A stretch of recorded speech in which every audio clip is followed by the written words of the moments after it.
A evolução dos controles de videogame. Do potenciômetro aos sensores de movimento. Conheça a evolução dos controles. O que diferencia um filme de um videogame é a interatividade que os jogos eletrônicos proporcionam. A principal ferramenta para isso, o elo entre o jogador e o software, sempre foi o controle. De um simples potenciômetro, até os sensores de movimento, os controles sempre ditaram o avanço tecnológico dos consoles. Mas, você sabe como tudo começou? Girando rodinhas.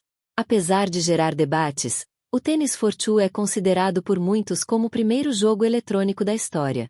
Desenvolvido em 1958 pelo físico William e Jim Bottom em um computador analógico, o game simula, com a ajuda de um osciloscópio, uma quadra de tênis vista de lado, onde o jogador ajusta o ângulo de suas raquetadas com um potenciômetro e tenta acertar a bola sobre a rede pressionando outro botão no controlador.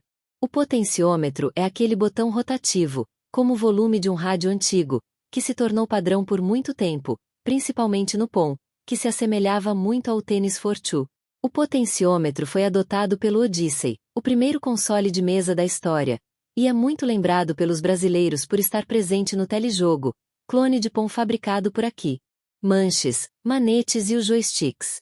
Os arcades, conhecidos por aqui como fliperamas, trouxeram novas formas de controlar seus jogos.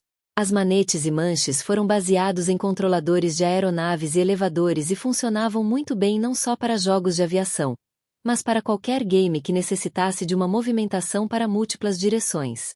O joystick mais lembrado foi o do Atari 2600, que trazia uma manete digital e apenas um botão de ação. Ele serviu de transição entre os potenciômetro e o cultuado D-pad. A hegemonia dos botões direcionais, D-pad. Sem dúvida, os botões direcionais são os elementos mais presentes nos controles de videogame. Também chamados de D-pad, foram desenvolvidos por Gunpei Yokoi, o mesmo criador do Game Boy, para o Game Watch, primeiro portátil da Nintendo. A ideia era ter um console que coubesse no bolso, mas como um joystick tão protuberante poderia não causar desconforto?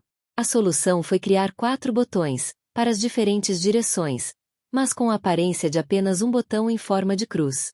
O sucesso foi tanto que o Super Famicom e seu primo norte-americano, o NES, receberam o mesmo sistema.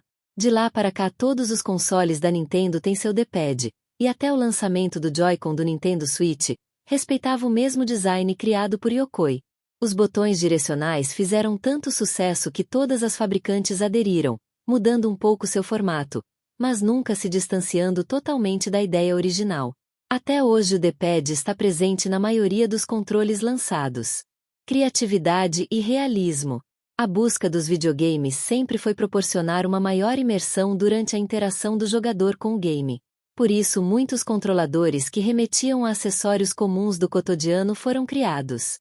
Controles em forma de arma de fogo são os mais lembrados. As pistolas AP do Nintendinho, a Light Phaser do Master System e a Bazooka Super Scope lançada para o Super Nintendo são alguns dos exemplos de controles ideais para jogos que simulavam caçadas e guerras. Outro modelo de controle fabricado aos montes eram os volantes. Os botões direcionais nos lembravam o tempo inteiro que aquele jogo de corrida não passava de ilusão. Já os volantes ajudavam muito no realismo da experiência.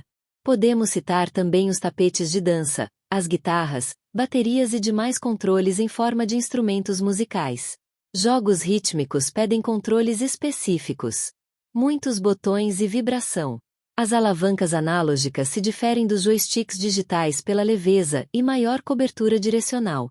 A quinta geração de consoles não as introduziu, mas as popularizou com os controles do Nintendo 64, o DualShock do PlayStation e o controle 3D do Sega Saturn. Outra característica dessa geração foi o acréscimo de muitos botões. A simplicidade de 2 ou 3 botões de ação abriu espaço para a megalomania dos vários botões. Botões de ombro e até gatilhos ampliaram muito as possibilidades. Ainda buscando imersão, foi a hora da vibração nos controles entrar no jogo. Com a visão e audição sendo exploradas ao máximo nas jogatinas, faltava o tato entrar nessa onda. O DualShock trazia internamente a função de vibrar quando havia colisões no jogo, enquanto o Nintendo 64 precisava do acessório Rumble Pack acoplado em seu controle para isso. Outra evolução presente até hoje foram os controles wireless. É até raro ver hoje em dia um controle que precise de um fio para ser conectado ao console. E fora dos consoles, os computadores sempre utilizaram controles parecidos com os dos consoles de mesa, mas também era muito comum adaptar acessórios feitos para outros fins. O maior exemplo disso são mouse e teclado, que se tornaram padrão em competições de esportes, principalmente em jogos de FPS e MOBA. Os celulares são talvez os dispositivos mais usados para jogar hoje em dia. Grande parte da população tem algum celular sempre em mãos e busca jogos casuais para enfrentar o transporte público ou filas de espera. O mais comum é executar as jogatinas no touchscreen mesmo. A maioria dos jogos criados para esses dispositivos já prevê essa necessidade e são muito bem pensados para tal.